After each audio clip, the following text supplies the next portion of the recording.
The klaxon screamed, a knife-edged wail that said the metal was about to let go all at once. On the ore hauler iron grass bridge, every console burned a uniform, furious red. Chief Engineer Orlon, a castrol wrapped in layered silicate plates, gestured with a three-fingered hand that shook so hard it shed fine gray dust. "It's the field controller," he rasped, vocal cords buzzing against his articulated, bony neck crest. "Completely shorted out. The containment fields are fluctuating erratically, spiking well past safety margins. A standard jump will turn this 500,000-ton hauler into a cloud of energetic confetti in under a heartbeat." Captain Irina Voronova chewed an unlit cigarro, jaw clamped so tight the stem creaked. "Dry dock. 2 weeks minimum. And that's if Archimedes Station even has a G11 controller in stock, which they won't. It's a special order part. We're carrying refined helium-3, and the contract penalty clause has numbers that could bankrupt the moon." She stabbed the comms toggle. "Give me the station master, and get me Sal on engineering deck C. Tell her I'm authorizing hazard pay." Orlon's neck frill folded tight to his plates. "Corey's crew. They're good mechanics. What you need is a miracle worker. I'll take a mechanic who gets their hands dirty over a theorist with clean fingernails any day," Voronova said. She grunted, low and annoyed. Somewhere below, Liam O'Connell had his arm buried in a plasma conduit when the comm crackled with Sal's voice. "O'Connell, get your skinny ass up to the iron grass bridge now. I've got a spicy drive problem." "Spicy how?" Liam grunted, tightening a magnetic clamp until it thunked home. "Jalapeno or ghost pepper?" "Let's just say if you screw this up, the station gets a brand new, rapidly expanding debris field for a neighbor," Sal said. "Voronova's authorizing hazard pay." Liam wiped a streak of black lubricant from his forehead with the back of his hand, smearing it darker. "Now that's an incentive I understand." He reached the iron grass bridge a few minutes later, a lanky human in stained coveralls, carrying a battered work slate that looked like it had survived atmospheric reentry. The air stank of burnt insulation and fried circuitry. Captain Voronova jerked her chin in greeting. "O'Connell, my engineer says we're dead in the water." Liam scanned the main display. He ignored the screaming primary alerts, the chain of failure codes, and strobing proximity warnings. Instead, he dug into the tertiary data streams.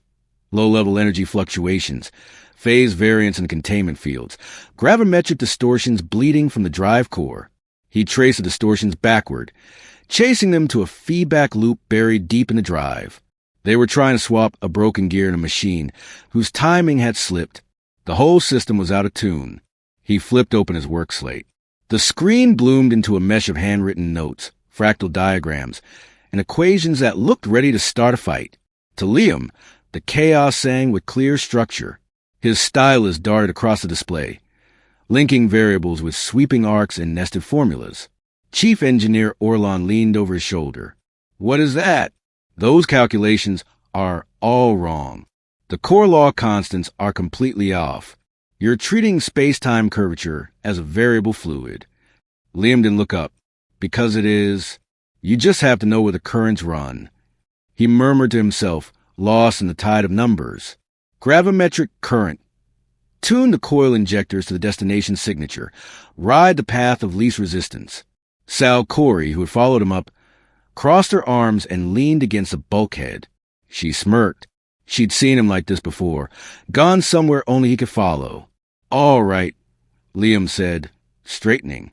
"The controller's a paperweight. I can bypass it." Orlon's frill snapped rigid. "Bypass? The field controller is integral to ship stabilization. Bypassing it is suicide. The warp field is what generates the stress," Liam said, as if he were pointing out a loose bolt. He jabbed a finger at the schematic. "That layer is unnecessary. The primary plasma injector can pulse at a specific frequency and drive a localized gravimetric current, a slipstream that connects directly to the station's docking bay. For about 3 minutes, the ship rides that current." Voronova raised an eyebrow. Meaning instead of punching a hole through space-time, we let space-time carry us there," Liam said. "We bypass the warp field, bypass the stress, avoid confetti." You'll feel a tremor as we drop into the slipstream, and then you're home." He shrugged. Theoretically, the only sound on the bridge was a susurrus of life support. Orlon looked like he might shed his entire plating from sheer stress. A 3-minute microtransit, point to point, inside a station's gravity well. The concept was outright heresy, a violation of half a dozen Ryland core-left principles. Voronova studied her apoplectic engineer, then the mechanic, who somehow looked calm beneath the exhaustion. She plucked the dead cigar from her mouth. "How sure are you about that theoretically, O'Connell?" "I'm pretty sure," Liam said. "The calculus holds. My engineer says it fails." Liam met her eyes. "With respect, Captain, your engineer is trying to solve a fusion drive problem with a slide rule. The calculus holds." Voronova weighed him for a long heartbeat, then flicked her gaze to the penalty clause figures glowing on her private flux screen. "Do it," she said. The jump felt like easing into a river's current. A deep, resonant tone thrummed through the deck plates, and the ship slid forward with unnatural grace. Then silence. Through the forward viewport, the grimy, familiar superstructure of Archimedes station's repair dock gamma filled the view. They had never seemed to move, yet they had crossed 5 kilometers. Orlon staggered back to his console, plates rattling. He ran a diagnostic, then another. "It's against all known principles," he whispered. "The drive signature is clean. Energy consumption is lower than a standard thruster burn, but your calculations, they're gibberish." Liam just shrugged, already turned for the hatch. "The check for hazard pay goes to Sal Corey." He clocked out and went to find a beer. Just another shift. Professor Tallis adjusted the holographic display, long, multi-jointed fingers dancing over the controls to sharpen the public transit log in his temporary office. The intricate patterns on his cranial hood, usually a slow, meditative swirl, tightened into sharp, focused lines. A Lirian, from a species that worship patterns, he had come to the chaos of Archimedes Station to study the delicate gravitational lensing of a nearby pulsar, a quiet retirement hobby. But the pattern burning on his screen now had nothing to do with his pulsar. It was a transit log of an ore hauler called the Iron Grasp. According to the official record, the ship had executed an emergency thruster maneuver to limp into dock. Plausible. Costly, but plausible. Except the data was a lie. Tallis narrowed his gaze, overlaying the official energy log, an angry smear of red, against the faint, coherent blue of the ship's true gravimetric signature. The disparity made his hood patterns flare. The energy draw was too low. Temporal displacement registered at 0. The vector shift was instantaneous. The Iron Grasp had departed point A and arrived at point B without crossing the space between. Under the accepted Ryland core-left model of FTL travel, the event was impossible. Under a fringe theory he had proposed 3 decades ago, the event was inevitable. Space-time hydrodynamics. He tapped out a tight sequence on the console, flagging a priority request to Archimedes oversight, citing a potential physics anomaly requiring immediate review. Hours later, the official reply arrived. The dry report concluded, no anomalies found. They had falsified the energy and vector data to support that conclusion. Tallis read the lie twice, then a third time. The falsified numbers were more incriminating than any honest admission. A normal warp jump left a jagged storm of radiation in its wake. This event, by their own doctor figures, looked like a clean sine wave. It was the difference between a chainsaw and a scalpel. His hood darkened into deep violet. He cross-referenced the Iron Grasp transit log with the station's engineering duty roster. Names scrolled past. Dashi, lead mechanic Salma Corey, a handful of assistants, and one specialist called in for a drive emergency. Liam O'Connell. Tallis leaned back, long fingers interlacing. A mechanic, a human mechanic, had just performed a practical demonstration of the theory that had cost him his reputation. He had dedicated his life to the idea that intuition, the ability to feel the shape of a problem, was as valid a scientific tool as formal logic. Somewhere in the noise and stink of Archimedes Station, a human grease monkey had just proved him right. He had to find this Liam O'Connell. The cantina on Archimedes Station, the vent, earned its name. Condensation bled from an overhead pipe in a slow, uneven drip that plopped into a bucket in the corner. The air was thick and busy, tasting of ionized life support air, old fried grease, and engine coolant that had soaked into metal over decades. The vent was Liam's favorite place in the universe. He slouched in a corner booth with Sal and two other crew members, Mako and Cora, engaged in a heated argument about tools. Kinetics are for butchers, Liam said, nursing a beer. You lose the feel for the torque. I need to bolt off before shift end. Mako shot back, waving a strip of fried Sim cutlet. Feeling the torque is a luxury, philosopher. The cantina door hissed open. Conversation dipped. Professor Tallis entered. Tall and slender, robes immaculate, movements precise. He steepled his many-jointed fingers, studying the room with calm, clinical curiosity. He looked better suited to classifying rare high-altitude blossoms than stepping into a bar that smelled like burnt oil and broken promises. Every patron turned to look. Tallis scanned faces, found the booth, and walked toward them with unnerving, near-silent grace. "Pardon the intrusion," he said. His voice was a smooth, melodic baritone that somehow managed to sound polite, even over background noise. "I am looking for a Mr. Liam O'Connell." Sal's amusement cooled to suspicion. She shifted, sliding an arm across the table in front of Liam like a makeshift shield. "Who's asking?" "My name is Professor Tallis," he replied, inclining his head.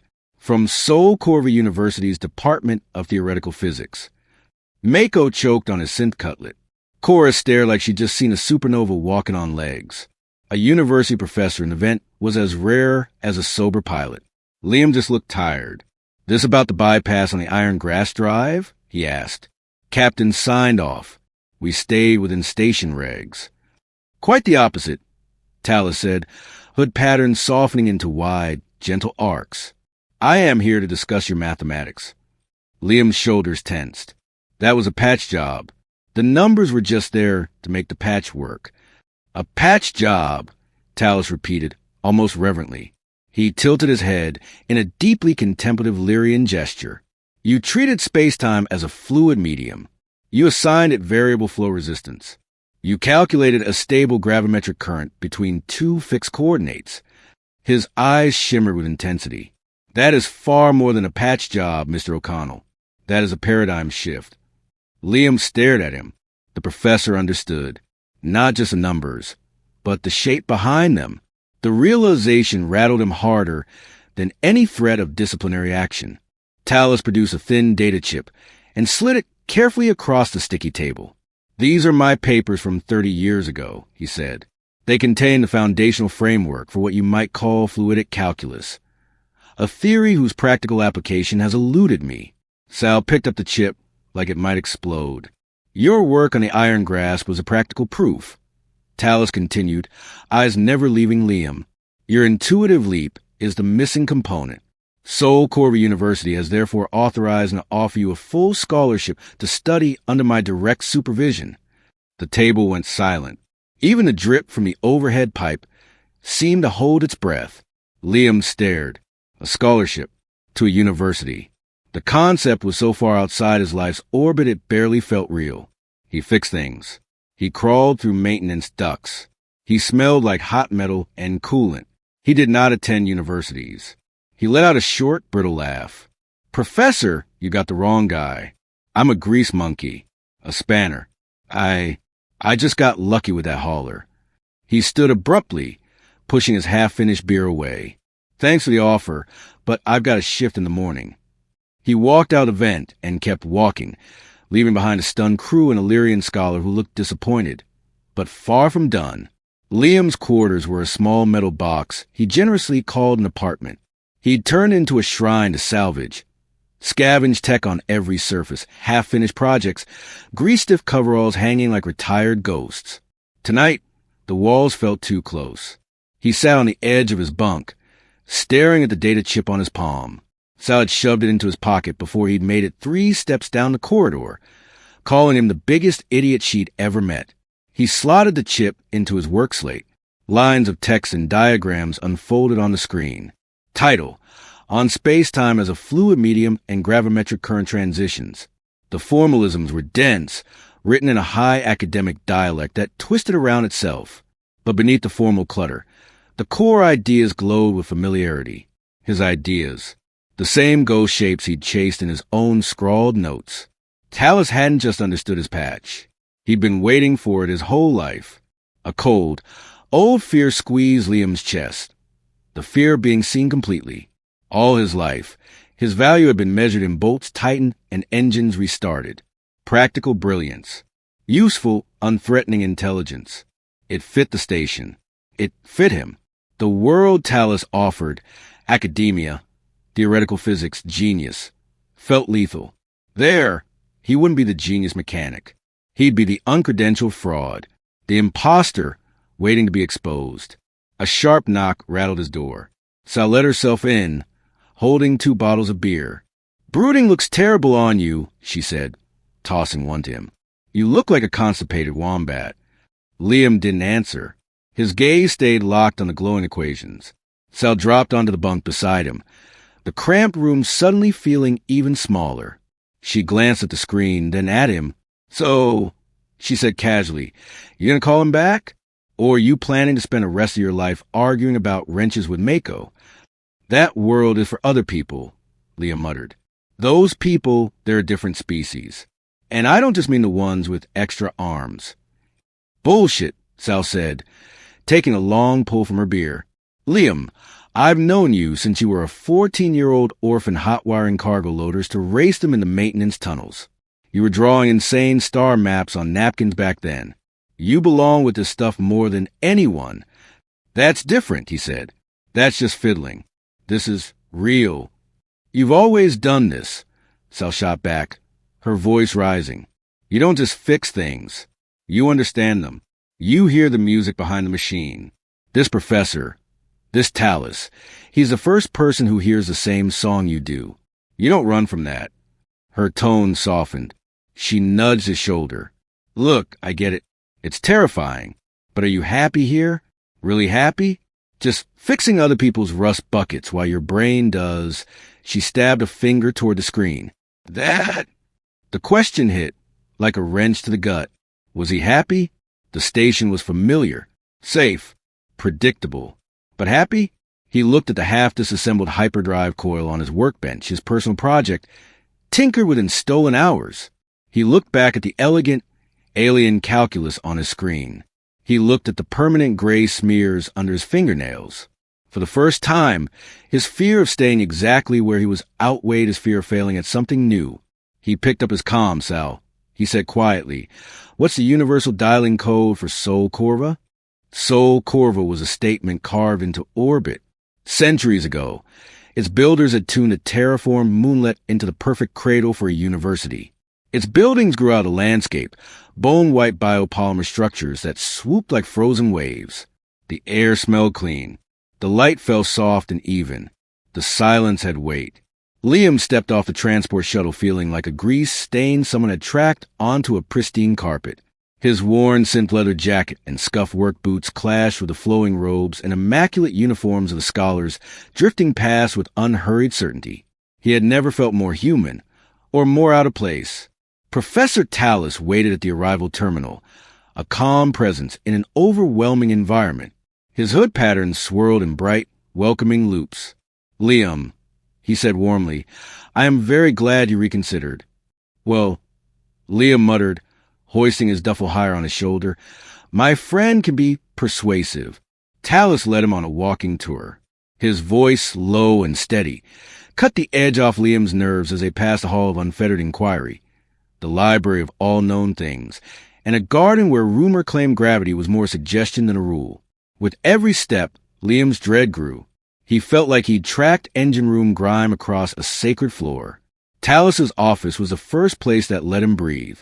It was a cluttered island of chaos in a sterile sea. Bookshelves sagged under the weight of physical volumes. Strange alien artifacts shared space with half-finished cups of tea. One wall was entirely covered by a projected stellar nursery annotated in looping Lirian script. It looked like someone actually lived there. "You make it a little less terrifying," Liam admitted, eyeing a particularly twisted knot of wood on a shelf. "It is a Theria meditation puzzle," Talus said, smiling. "It exists in 6 dimensions. I've been working on it for a decade. It reminds me that some problems are better savored than solved. He gestured for Liam to sit, then moved with graceful efficiency to prepare a cup of steaming, fragrant tea. Now, Talus said gently, there's a small formality. To formalize your scholarship, you must enroll in a department. And to do that, you must take a foundational placement exam. Liam's stomach clenched. An exam? A simple assessment, Talus replied, tone soothing. It will gauge your grasp of established theory, so we can craft a curriculum for you. I have taken the liberty of registering you in the Advanced FTL Theory course. It is the best fit for your talents. Advanced FTL Theory. It sounded survivable. The department head is the course instructor, Talus added. The patterns on his hood tightened into a complex, uneasy lattice. A former student of mine, as it happens, Instructor Sir Donald. The examination hall hummed with quiet tension. Rows of sterile white desks, each with a flex screen waiting like a challenge. Liam sat down, palms slightly damp. The questions appeared in a cascading list. Warp field geometry, energy consumption curves, causality violation thresholds. All built on the Ryland Korolev model. He knew the textbook solutions. He'd spent the last week cramming, Talus patiently walking him through the formal scaffolding he'd never had. He could follow the logic, but to him, it still felt like digging a tunnel with a spoon, while a plasma drill sat unused in his tool bag. Then came the final problem. A monster. Calculate the required energy and plasma injector modulation for 1,000 light-year transit of a 5 million metric ton vessel navigating a temporal distortion field at exit, generating a severe gravimetric shear. Show all work. The standard method would take pages of tensor calculus, iterative approximations, and brute force computation. Liam saw another path, a clean line through the swamp. He glanced around. The hall was a sea of bowed heads and flickering screens. He could write the expected answer in the expected way.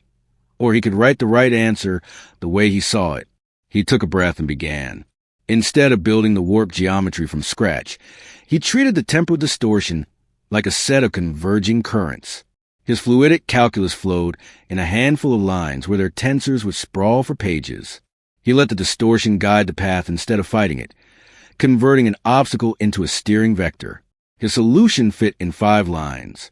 Correct, efficient, completely alien to everything this place worshipped. At the bottom, he added a note. Methodology is novel but verifiable. Result reduces energy requirements to a fraction of the standard model.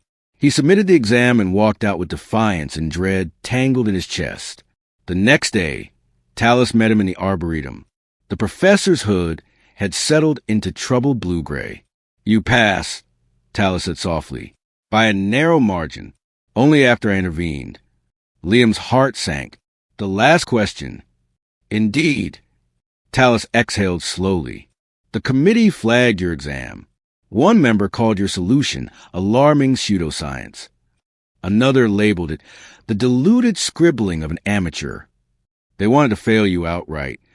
But the answer was right, Liam protested. Being right is not always enough here, Talus said. Sometimes you must also be right in the approved way.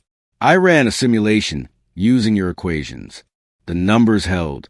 They had to concede and pass you. But you have drawn attention. Talus's gaze sharpened. Instructor Sir Donald sat on that committee. He was the one who called your work deluded scribbling. Sir Donald was Gaver, born on a world where gravity tried to break you before you learned to walk. His compact body was encased in an external framework of black, bone-like plates that limited his movements to slow, deliberate gestures. He stood at the front of the lecture hall like a monument to unyielding doctrine. Faster-than-light travel is a science, he intoned, voice rumbling like distant rock slides. It is governed by immutable laws. The Ryland Korolev model is the bedrock upon which all modern astrophysics stands. It is complex. It is unforgiving. It is proven. Our task is to master it. His gaze swept the room, pausing for a fraction of a second on Liam. The chill that ran down Liam's spine had nothing to do with temperature. This wasn't a teacher. This was a priest guarding a holy text. Later in the lecture, COR Donald projected a scenario onto the main display. A cargo ship, drive malfunction, drifting toward the unstable gravity well of a brown dwarf. Navigation offline. One blind micro-jump stood between survival and annihilation.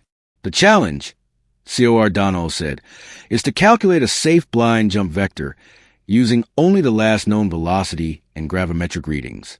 Standard procedures require full diagnostics, which are impossible. How do you proceed? Silence. The problem was a classic no-win. Structure to prove the limits of the model. Liam forgot where he was. The hypothetical became a real ship with real people. He saw the pattern. The answer was obvious. He raised his hand. COR Donald ignored him and called on a Signy student in the front row. The Signy's dual vocal chords layer their answer in harmonic chords, giving a textbook response about thruster burns and desperate NAV reboots. Incorrect, COR Donald said flatly. The ship will be destroyed. The failure hung in the air like a sentence. Finally, he turned to Liam. Mr. O'Connell, you have a thought. His tone made it clear. This was not a compliment. The NAV computer's irrelevant, Liam said, voice steady.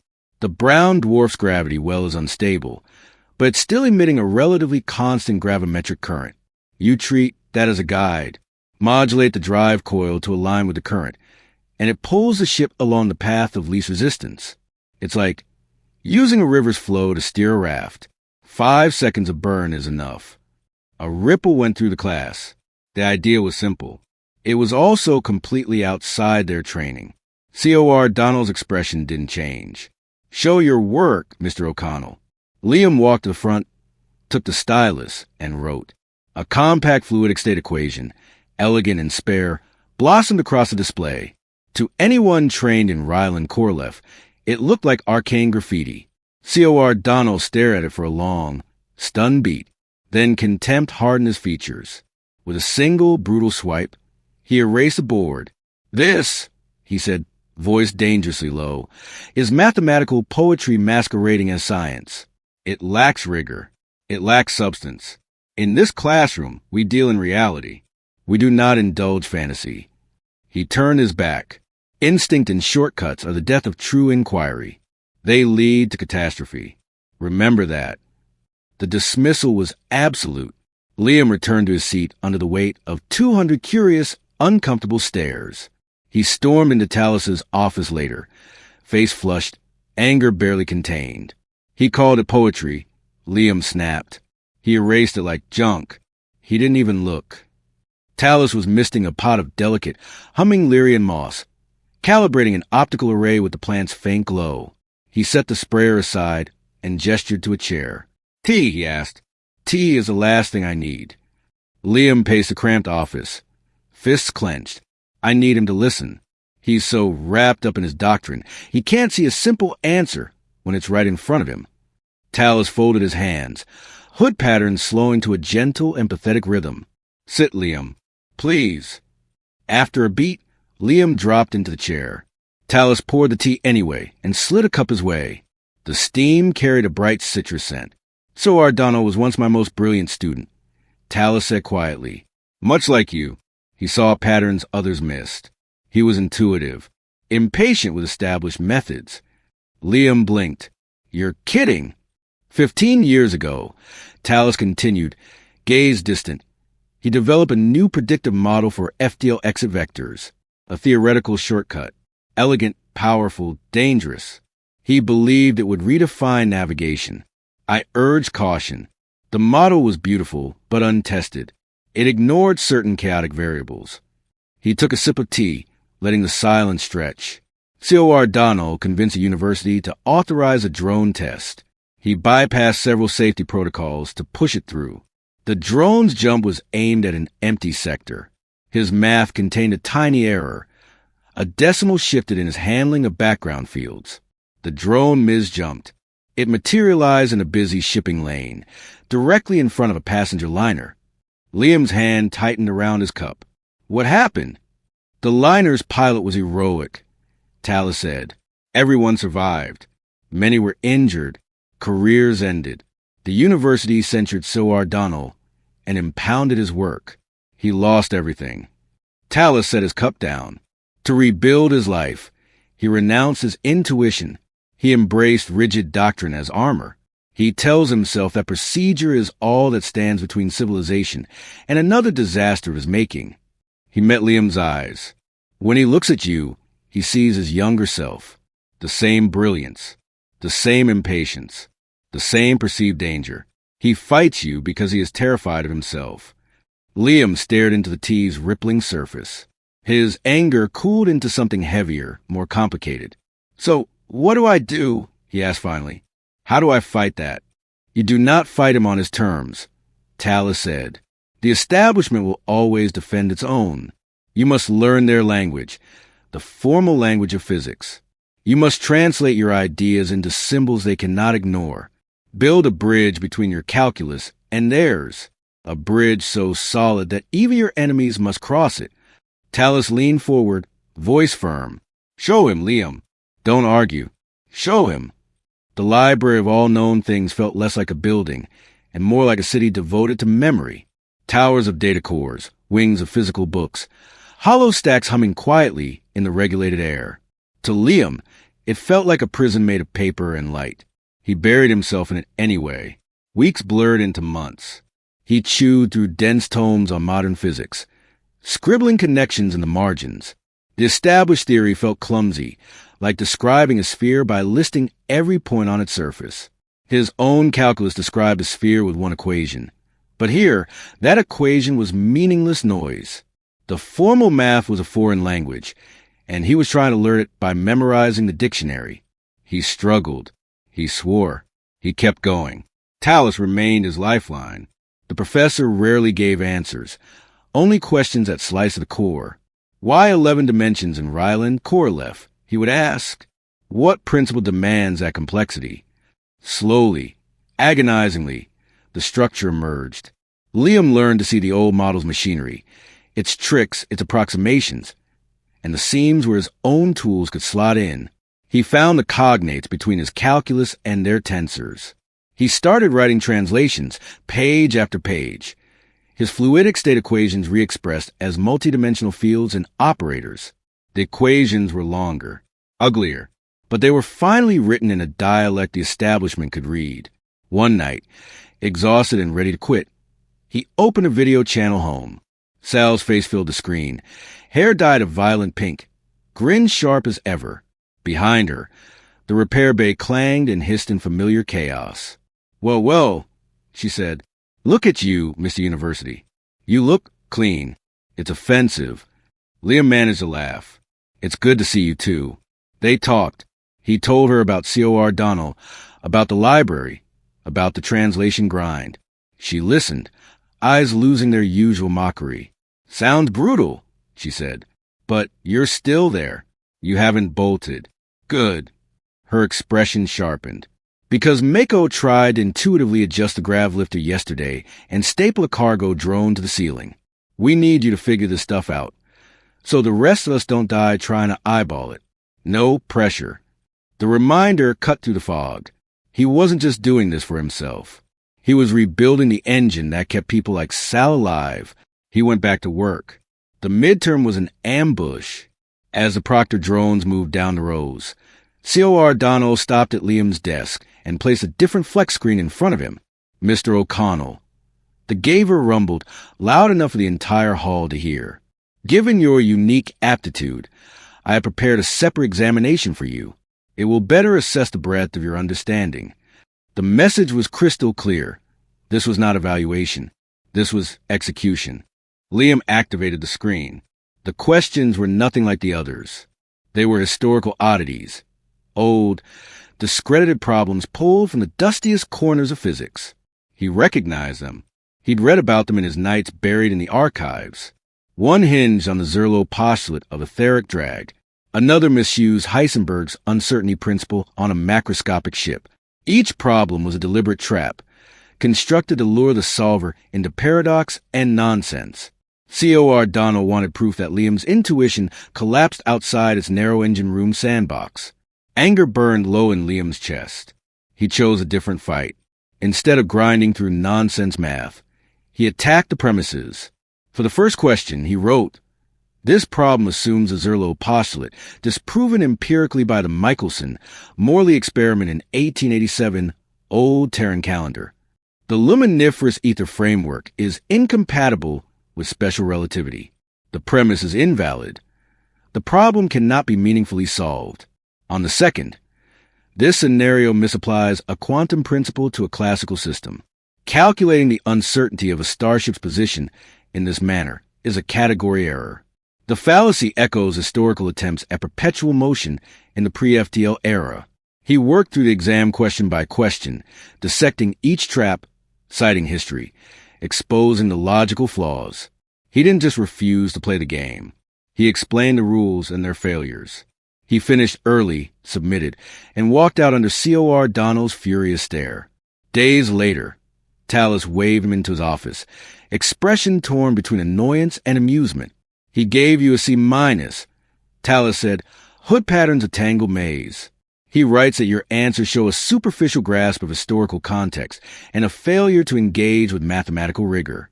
"He's angry I saw the trap and stepped around it," Liam said. "He is angry you saw the trap, named it, and diagrammed its construction," Tallis replied. "You outmaneuvered him. A man like COR Donald finds that unforgivable." Tallis's expression hardened. His conduct violated university ethics. "I have filed a formal grievance with the Board of Regents. The final exam will be more than a test. Prepare yourself." Pressure tightened around Liam like a physical force. In student lounges, others debated higher-order tensors like gossip. They moved effortlessly through the shared language he was still learning. He felt like a tourist clutching a phrase book, translating every thought back to his own internal music, and then forward again. He started skipping lectures. COR Donald's contempt made the air in the hall feel too thin to breathe. Doubt gnawed at him. Maybe the Gaver was right. Maybe he really was just a clever mechanic with one trick. Tallis found him in the arboretum, sitting beneath leaves that shifted color with the light. Liam's work slate lay dark beside him. The professor sat without a word, unpacked a small container of translucent cakes made from crystallized nectar and river moss, and offered one. They ate in companionable silence. When they were done, Tallis leaned back, looking up through the canopy. "On my world," he said quietly, "we once had a great musician. His name was Eyeless. He composed symphonies that made stone weep. He was born deaf." Liam frowned. "How?" "He experienced music as vibration," Tallis said. He would lie on the concert hall floor, his body pressed to the wood. He felt the sound as intricate patterns under his skin. It was a language only he spoke. Other musicians tried to teach Eyeless their rules, their notation. They insisted that their way of hearing music was the only real way. He struggled. He translated everything back into the language of touch. Tallis turned his gaze on Liam, eyes steady. "They hear the symphony with their ears, Liam. You feel it. You feel the universe's vibrations. COR Donald and his peers believe the notes on the page are the music. They are wrong." He placed a light hand on Liam's shoulder. "Do not let anyone convince you that your way of perceiving is a flaw. You are listening to a deeper song. That is your greatest strength." The simple statement cut through the fog of doubt. Liam wasn't broken. He was tuned differently. His resolve crystallized. He wouldn't just pass COR Donald's final. He would write something the galaxy could not ignore. The day of the final exam arrived. The lecture hall vibrated with the tension of 200 students holding their breath. COR Donald stood at the front like a statue carved from pressure. When the clock chimed, he activated the main screen. One block of text appeared. "The final problem," he said, voice echoing off the walls, "is the Caribdus Anomaly." A collective gasp swept the room. Even Liam felt his heartbeat stutter. The Caribdus Anomaly was legend, a star system with a triner core, black hole, magnetar, neutron star, locked in a chaotic orbital dance. Their combined fields tore space into lethal tides. The anomaly was a Kobayashi Maru of astrophysics, a textbook no-win scenario. For decades, it served one purpose, proving the Rylan-Korolev model's limits. "You have 3 hours," COR Donald said. "Prove, using established principles, Why a safe FTL transit through the anomaly is a mathematical paradox. Your grade rests on the elegance and rigor of your proof. Data flooded Liam's screen. Gravitational wave charts, magnetic flux maps, temporal distortions, a screaming storm of numbers. Around him, students immediately began building walls. Axioms, theorems, proofs of impossibility. Liam tilted his head, listening. Beneath the chaos, he heard it. 3 overlapping rhythms, each violent, each distinct, weaving a brutal but coherent pattern. A triple drum line, fighting and resolving again and again. Where everyone else saw an unbreakable wall, he saw a lock, and he could feel the key. He smiled, slow and dangerous. Sci-Fi Donald had given him a fortress to prove unassailable. Liam saw the hidden gate. He could do it. He could chart a safe path straight through the heart of Caribdus. He started to write. Fluidic calculus poured from his stylus. He decomposed the anomaly into gravimetric currents, one for each stellar monster, and mapped their interference as a churning medium with hidden eddies. He found the eye of the storm, narrow threads of relative stability, fleeting but navigable. He had an answer, a clean, navigable route. Then Talus's voice echoed in his memory. Build a bridge. Being right was enough. Not here. Liam opened a new section in his exam file and did the hardest work of his life. Stone by stone, he translated his insights into Ryland, Korolev's idiom. He related gravimetric currents to measurable wave amplitudes. He showed, step by painstaking step, how a drive coil, properly modulated, could use the magnetar's magnetic fury as a shield, bending the black hole's tidal forces away instead of into the ship. He wrapped his wild river into their straight lines. When he was done, he pulled his old battered workslate from his bag, its screen still slightly warped from a near-miss arc flash on Archimedes. He ran a rough simulation, feeding his final course into a simple model. On the tiny display, a blue representing a ship threaded between 3 raging singularities, slipping through Charybdis's madness in a single graceful curve.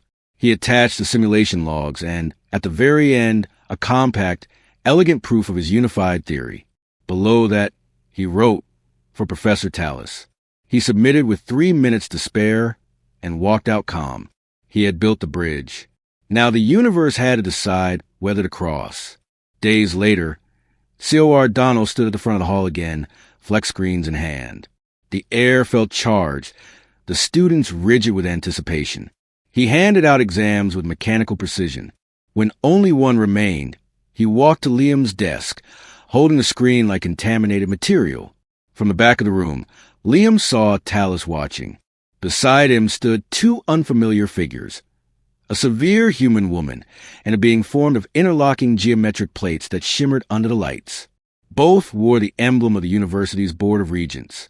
This wasn't just grading, it was judgment. While most of you produce competent proofs of the Caribdus Anomaly's impassibility, Sci-Fi Donald announced, Mr. O'Connell chose a different path.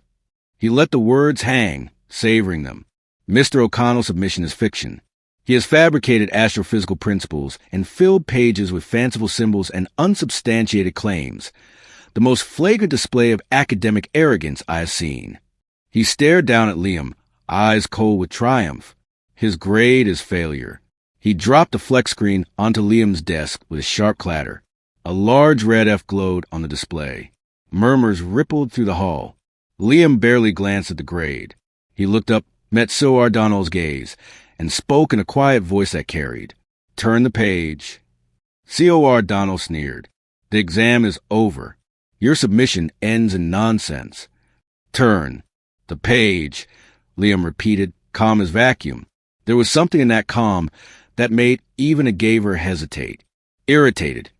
Intending to finish the humiliation, Sci-Fi Donald snatched the screen back and flicked to the next section. He froze. On the annex page, he saw equations he recognized, tensor fields, wave functions, but woven into patterns he did not. His brow furrowed. He scrolled. Simulation data appeared. A flight path plotted through Caribdus, clean and continuous, threading an impossible gap. The color drained from his face.